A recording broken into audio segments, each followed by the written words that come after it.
My mistress is pregnant, so I'm going to remarry. Please divorce me. I was completely expressionless at my husband's words. My husband was apologizing to me. What is he thinking? He's at an age where retirement is on the horizon. What's going on in his mind? I don't particularly mind divorcing. Our son, Michael, is independent and I have my own savings. But I just can't stand the thought of everything going his way. I have my pride too. The pride of someone who has kept the home for 30 years as a wife. Just watch, husband, I'll show you how serious I am. My name is Marcia, 53 years old.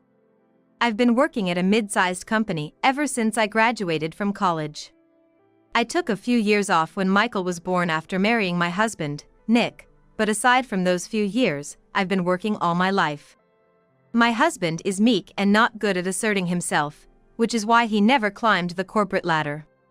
I, on the other hand, have become a manager, someone my colleagues rely on. Of course, there were those who envied my success. She's so bossy for a woman. She's been with the company so long, and thinks she owns the place. Really? I hear these words during breaks.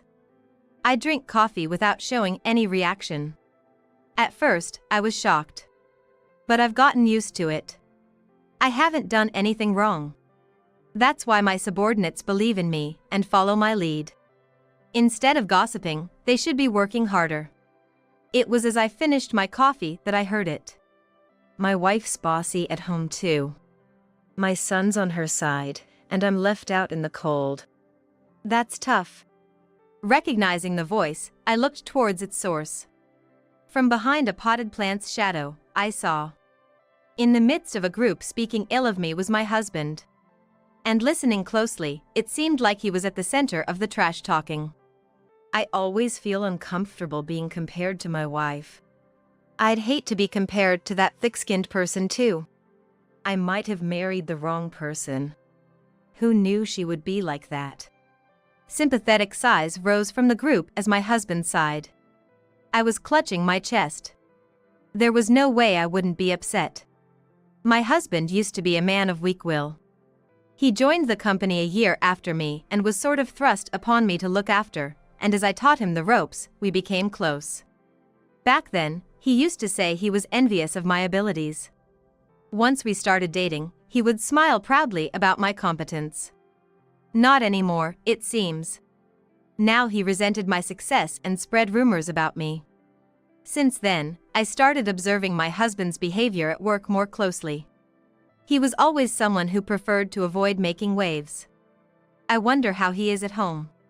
Hey, Marcia. I'm thirsty. All right. My husband won't walk to the fridge himself. He'd rather have me fetch him a beer. I can't remember him ever helping with the chores. At home, he's more overbearing than other husbands. Maybe he's just more of a homebody than most. Could you rub my shoulders? I'm tired. Yeah. I'm tired too, and he's been more dedicated to spreading gossip about me than his work. But he seems to get tired all the same. How about some snacks? Didn't you just ask for a shoulder rub? What do you think I am capable of in 2 places at once? It'd be unbearable if there were more of you. He frowned. I was at a loss, but went to fetch some snacks anyway. If only he'd get them himself. In reality, he orders me around for everything. When I set out the snacks on the table, he prompts me to massage his shoulders again. I sighed deeply. My husband is not my ally. I'm reminded of that from time to time. Even when we go shopping on weekends, he hesitates in front of the produce section. He doesn't cook but stops at the sight of any sale sign. Which cabbage should we get? Well, the one you're holding in your right hand looks fresher. When I throw him a lifeline, he nods but rarely follows through with my advice. Let's look up how to pick a fresh cabbage on my smartphone. Really? Then what was my opinion for? He accepts information from his smartphone readily. Rather, he's always messing with it whenever he has a moment. Susan sure is funny. He often laughs out loud looking at his screen. Susan, the newbie? Yeah, the one I've been teaching. Got pretty attached to me. He boasts proudly. Sure enough, Susan frequently asks him for advice at work. Susan is a new employee and not very skilled. In a way, she resembles my husband in his younger days. You've become a mentor, I see. Well, I'm not as capable as you, but I've been at the company for a long time. I'm trying my best, and that's why Susan comes to me. My husband goes on a rant, his face turning red. I'm left speechless. He seems to take my words as criticism, although I had no intention of hurting him. Sorry. Maybe I was a bit harsh. Your words always sting. Seemingly emboldened by alcohol, he becomes bitterly verbose. Susan's kind, you know. She appreciates and encourages me more than anyone. Quite unlike you. You seem quite fond of Susan. I married the wrong person. He suddenly raised his voice. It was so loud it seemed to fill the room. I should have married Susan. That would have saved me from this misery. Susan's quite young, isn't she? My husband is already 55, nearing retirement age. Even if he were single, it's unlikely Susan would see him in a romantic light. That's what I thought. But then, my mistress is pregnant, so I'm gonna remarry. Please give me a divorce. I was stunned by his words. My husband was apologizing to me. The words mistress and the image of my timid husband oddly clashed in my mind. I was confused, but gradually the stark reality began to sink in. Who? It's Susan. We became close after she confided in me. Susan's pregnant? Yes. My husband nodded. I just shook my head in disbelief. Please, I don't want Susan to think of me as an irresponsible man. You're plenty irresponsible to me, though. You're capable at work, and you could always go to Michael's place. But Susan only has me. My husband pleaded. I pondered for a moment. I didn't particularly mind divorcing. But I didn't like the idea of everything going his way. After being smeared by my husband, my reputation at work had taken a hit. Aside from my immediate team, it seems most people enjoyed spreading rumors about me. Now, I would be labeled as the middle-aged woman who was dumped by her husband for a younger employee. That was unbearable. I had made up my mind. After a deep sigh, I said, "All right, goodbye then. Marcia!" But let me make one thing clear. You'll probably be fired from the company. What? He cried out in astonishment. You're trying to scare me into staying married? That's not it. I won't do anything, I swear. But I can see it happening. That's a lie. You just don't want to divorce me. But it's too late. Marrying you was a mistake. I need someone who's kind and supportive, like Susan. He said it almost like a moan. When I signed the prepared divorce papers, my now ex-husband told me to pack my things. You're kicking me out? Yes. From today, this house will belong to Susan and me. There's no place for you here. I paid for most of the house. But I had no choice. I gathered my belongings and headed for the door. There was no one to see me off. I was alone on the night streets, wondering what to do next. For the time being, I moved to the park. Sitting on a swing, I killed time before calling my son, Michael. Michael was at a loss for words for a while. What's Dad thinking? Divorcing now, of all times? It's okay. We weren't that close as a couple anyway. Could you come pick me up? I have nowhere to stay. Understood. I'll be right there. The call ended.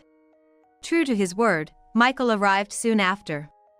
He emerged from his black car. Michael somewhat resembled his father in looks. But their personalities were completely opposite.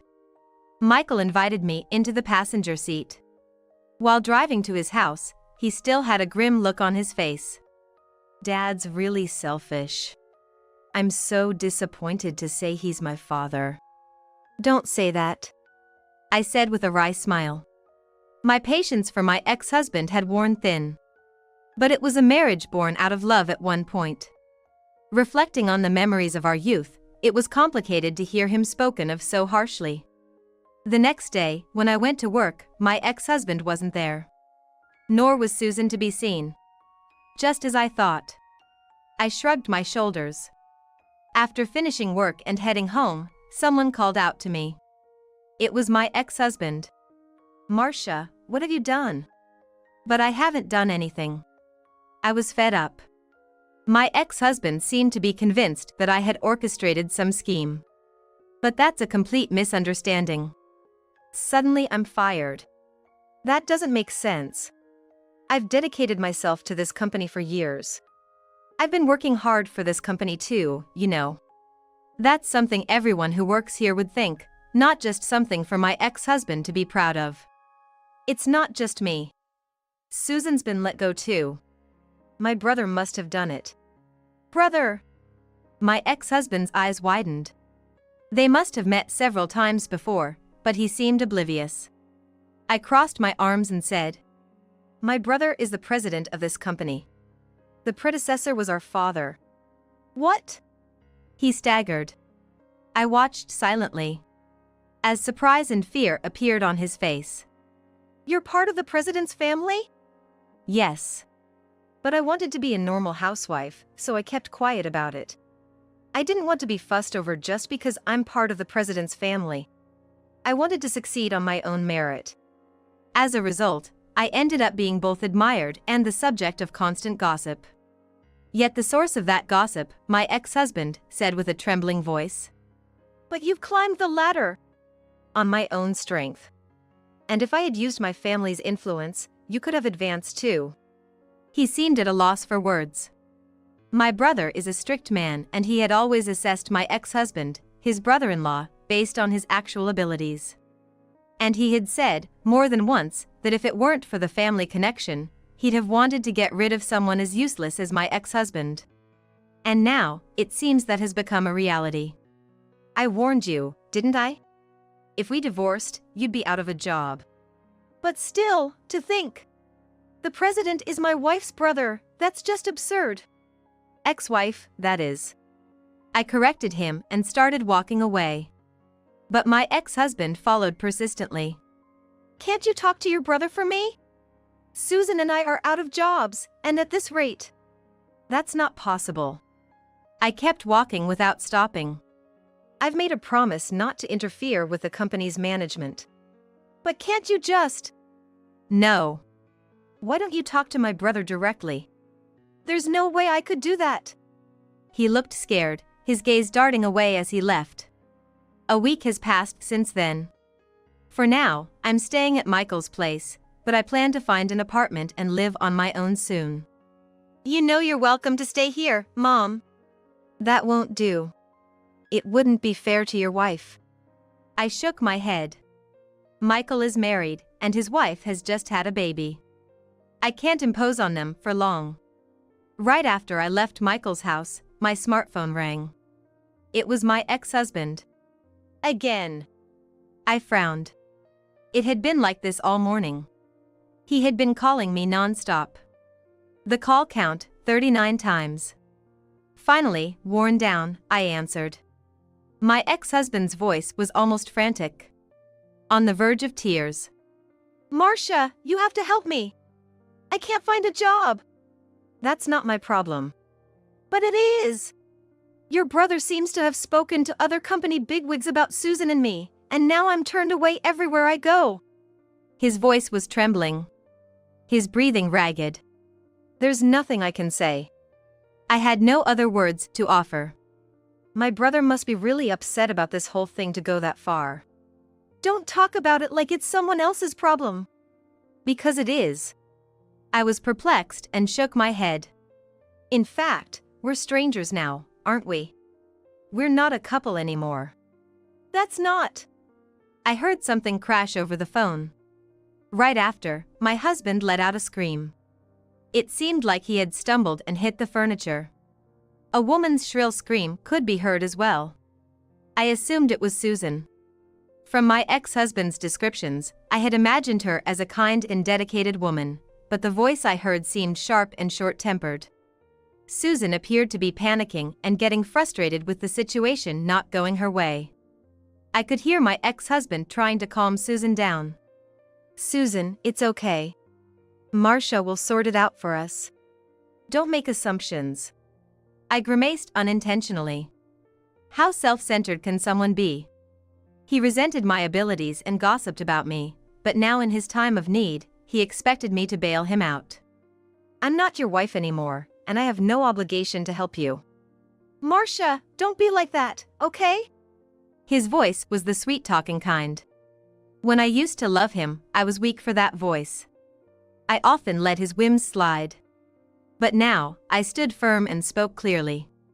"You said marrying me was a mistake, right?" He seemed to struggle to respond.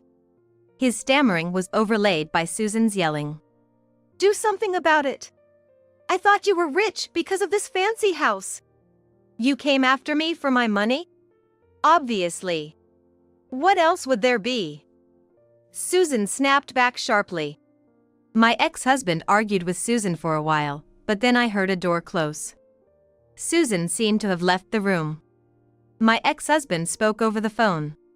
His voice now completely tearful. "I was wrong. It wasn't a mistake marrying you. The mistake was leaving you. Well, that's how it is. I feel relieved that we split up." And with that, I hung up the call. At work, the ghost calls from my ex-husband continued, but I didn't respond. He said Susan had left. He looked like a different person in just 1 month, haggard and unkempt. His clothes were dirty, and he seemed not to have changed them for days. Maybe he hadn't even bathed.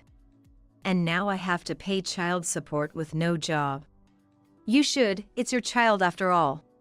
My ex-husband was standing with his arms crossed at Michael's house entrance. "This is my son's house. You betrayed us once, and you still have the nerve to show up." "I came to talk to my son. You're no help at all." No matter how feeble he looked, his spiteful nature was intact. And then my ex-husband called out over my shoulder to Michael. "Hey, Michael, it's me, your dad. I need to talk to you." "Hey, keep it down." I was shocked by his loud voice, not caring about being a neighborhood nuisance. Sure enough, neighbors peered out their windows, wondering what was going on. "Dad, cut it out." Michael came to the door. I tried to stop him, but he was visibly upset. "I've got something to say to Dad, too." "This is perfect." Saying so, he faced his father. My clueless ex-husband's expression brightened. "Michael." "What is it, Dad?" Michael stood protectively between me and my ex-husband. "You're going to have a new sister or brother soon." "Huh?" Michael's reaction was totally reasonable. The idea of having a sibling as old as his own child was just bizarre. But my ex-husband, oblivious to this, went on. "I need money for the baby to be born safely, but I'm out of work right now, see? Could you lend me some? I'll pay you back, of course." "Get real." Michael dismissed him outright. My ex-husband recoiled a few steps. Michael continued in a stern voice and expression. "Dad, please don't disappoint me any further. I don't want a brother or sister, and even if one is made, I won't acknowledge them.